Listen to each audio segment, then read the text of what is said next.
दोस्तों नमस्कार, आप सभी का स्वागत है आपके अपने चैनल गोल्डन पाठशाला में। दोस्तों इस वीडियो में सामाजिक विज्ञान के अंतर्गत इतिहास यानी हिस्ट्री के मोस्ट इम्पोर्टेंट प्रश्नों को सॉल्व करेंगे। प्यारे बच्चों, ये आपका टॉप 500 प्रश्नों की सीरीज में पार्ट 5 है। इससे पहले 4 वीडियो आप सभी को उपलब्ध कराए गए हैं। तो आइए देखते हैं, इस वीडियो में हम प्राचीन इतिहास से संबंधित प्रश्नों को लेकर आए हैं। तो आप सभी लोग इन सब की प्रैक्टिस ज़रूर करें। जो भी क्वेश्चन आपको नहीं आता है उसको लिख कर याद करने का प्रयास करेंगे। पहला प्रश्न है, जिस काल का कोई लिखित विवरण उपलब्ध नहीं हो कहा जाता है? प्रागैतिहासिक काल, आद्य ऐतिहासिक काल, पुरापाषाण काल या फिर ऐतिहासिक काल। तो इसका जो सही आंसर हो जाएगा प्रागैतिहासिक काल कहा जाता है। ए ऑप्शन आपका सही जवाब हो जाएगा।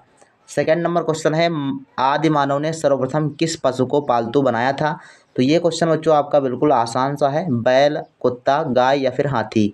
तो सबसे पहले आदिमानव ने जो है कुत्ता को अपना पालतू पशु बनाया था, क्योंकि ये शिकार करने में काफ़ी जो है सहयोगी सिद्ध होता था। बाकी घर के आसपास की रखवाली भी करता था। मानव ने आग का प्रयोग किस काल में प्रारंभ किया था? ऑप्शन है आपके पास मध्य पाषाण काल, पुरापाषाण काल, ताम्र पाषाण काल या फिर कांस्य काल। तो सही आंसर बच्चों है पुरापाषाण काल में जो है आग की खोज हो चुकी थी।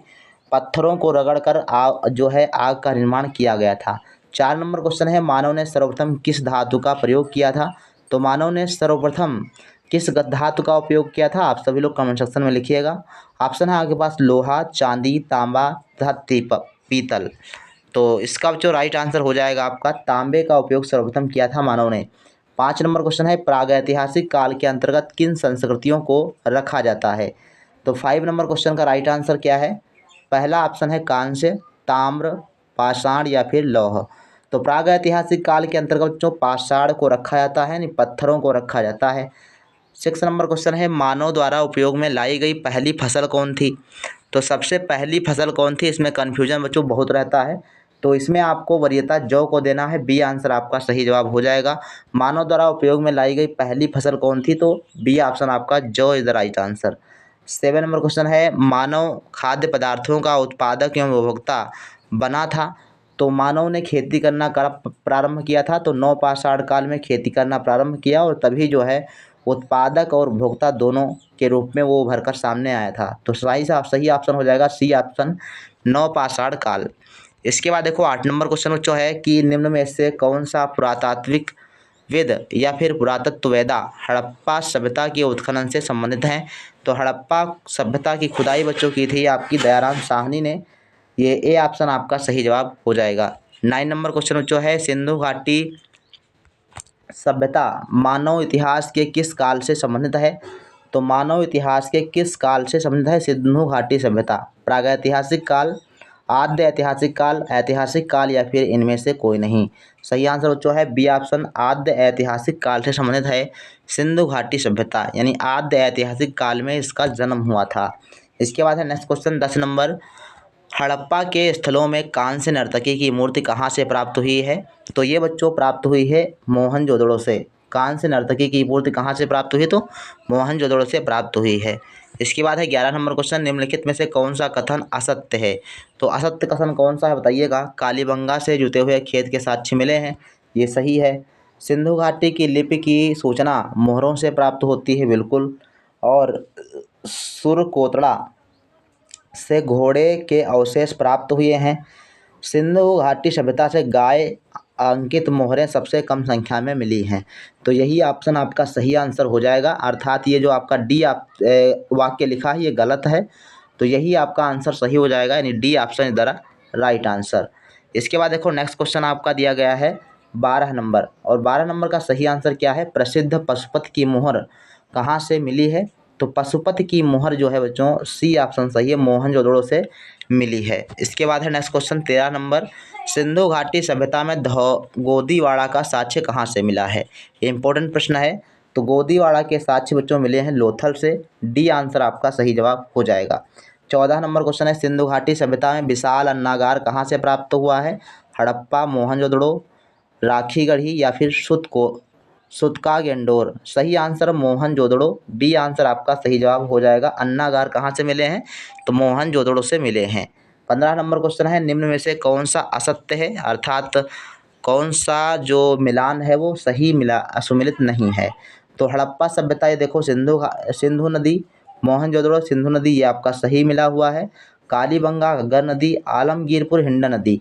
तो सही आंसर ए ऑप्शन है कि ये हड़प्पा सभ्यता जो है, ये जो हड़प्पा है नगर, ये रावी नदी के तट पर है। किस नदी के तट पर है? रावी नदी के तट पर है। तो इसलिए ये सिंधु यहाँ पर नहीं होना चाहिए था। तो ये आपका गलत है, इसीलिए ये सुमेलित नहीं है। तो आपका ए ऑप्शन सही जवाब हो जाएगा। पिछले वर्ष 2023 की परीक्षा में बच्चों ये पूछा गया था कि आलमगीरपुर नगर जो है किस नदी के तट पर है। तो आप इसको विशेष करके याद रखेंगे। नेक्स्ट क्वेश्चन देखो, 16 नंबर क्वेश्चन है, भारत में मूर्ति पूजा का आरंभ कब माना जाता है? तो भारत में जो है मूर्ति पूजा का आरंभ बच्चों गुप्त काल में माना जाता है। डी आंसर आपका सही जवाब है। 17 नंबर क्वेश्चन है, ऋग्वैदिक आर्य किसकी पूजा करते थे? तो जो ऋग्वेद काल में जो आर्य थे वो प्रकृति की पूजा किया करते थे। ए ऑप्शन आपका सही जवाब हो जाएगा। 18 नंबर क्वेश्चन है, आर्य भारत में सबसे पहले कहाँ पर बसे थे? सप्त सैंधव प्रदेश, नर्मदा नदी, यमुना या फिर उपरोक्त तो सभी। सही आंसर है बच्चों ए ऑप्शन, सप्त सैंधव प्रदेश में जो है सबसे पहले भारत में आकर आर्य बसे थे।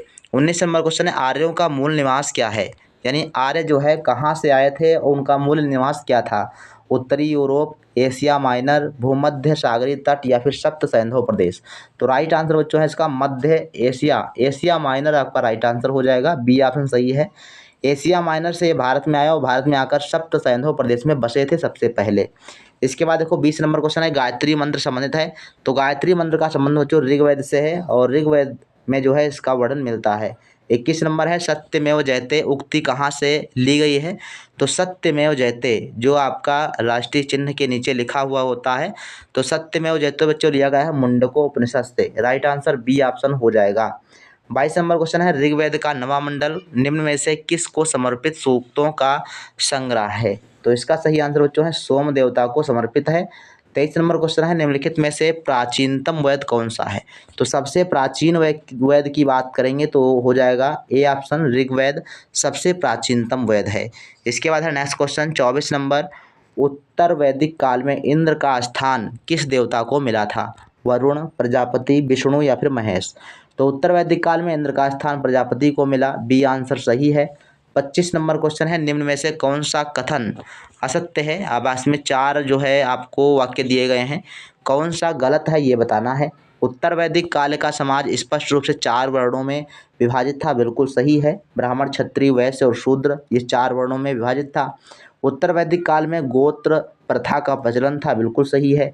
और सी ऑप्शन है, उत्तर वैदिक काल में स्त्रियों को सभा में प्रवेश की अनुमति थी, जबकि ऋग्वैदिक काल में ऐसा नहीं था।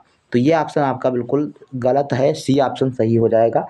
क्योंकि उत्तर वैदिक काल हो चाहे ऋग्वैदिक काल हो, दोनों में स्त्रियों को स्थान जो है नहीं दिया गया था। डी ऑप्शन है, भारत में लोहे के प्रयोग का पहला साक्ष्य उत्तर प्रदेश के एटा जिले के अतरंजी खेड़ा में 800 ईसा पूर्व से मिला है। तो राइट आंसर डी ऑप्शन भी आपका मतलब वाक्य सही है। बाकी आपका सी ऑप्शन जो है गलत है, तो सी ऑप्शन आपका सही जवाब हो जाएगा। सी वाला गोला आपको कलर करना है।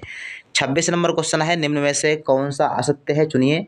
तो इसमें देखो नदियों के नाम दिए गए हैं और इधर उनके आधुनिक नाम दिए गए हैं। वितस्ता आपका झेलम नदी सही है, परशुणी रावी नदी सही है, बिपाशा व्यास नदी सही है। यह आपका शतुद्र जो दिया गया स्वात, ये आपकी गलत है, तो सी ऑप्शन आपका सही जवाब हो जाएगा। 27 नंबर क्वेश्चन है कि किस वेद की रचना गद्य एवं पद्य दोनों में की गई है? तो गद्य और पद्य दोनों में, अर्थात देखा जाए लाइरिक है ना, जिसमें आपके कविता और कहानी दोनों के रूप में यह दिया गया है। तो ये बच्चों है वेद यजुर्वेद। बी आंसर आपका सही जवाब हो जाएगा। 28 नंबर क्वेश्चन है, निम्न में से कौन सा सही सुमेलित नहीं है? सॉरी, 28 नंबर क्वेश्चन का जो राइट आंसर क्या हो जाएगा, इधर महाजनपद दिए गए हैं और इधर आपकी राजधानी दी गई है। तो सही आंसर क्या होगा, देखो कुरु इंद्रप्रस्थ, तो कुरु की राजधानी इंद्रप्रस्थ सही है। छेद लिखा है पोटली, मगध गिरिव्रज, मल्ल कुशावती। तो सही आंसर बच्चों है बी ऑप्शन, छेद जो है इसकी राजधानी श्रावस्ती थी। बी आंसर आपका सही हो जाएगा। यहाँ पर पोटली लिखा है इसलिए सुमेलित नहीं है। तो B answer is the right answer. पिछले वर्ष बच्चों एक महाजनपद का नाम पूछा गया था, उसकी राजधानी पूछी गई थी।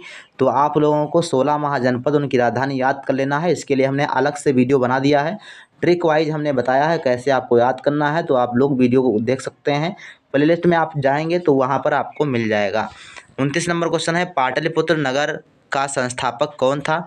तो पाटलिपुत्र जो नगर था उसकी स्थापना उदयन ने किया था। सी ऑप्शन सही हो जाएगा। 30 नंबर क्वेश्चन है, सिकंदर के समय मगध पर किसका शासन था?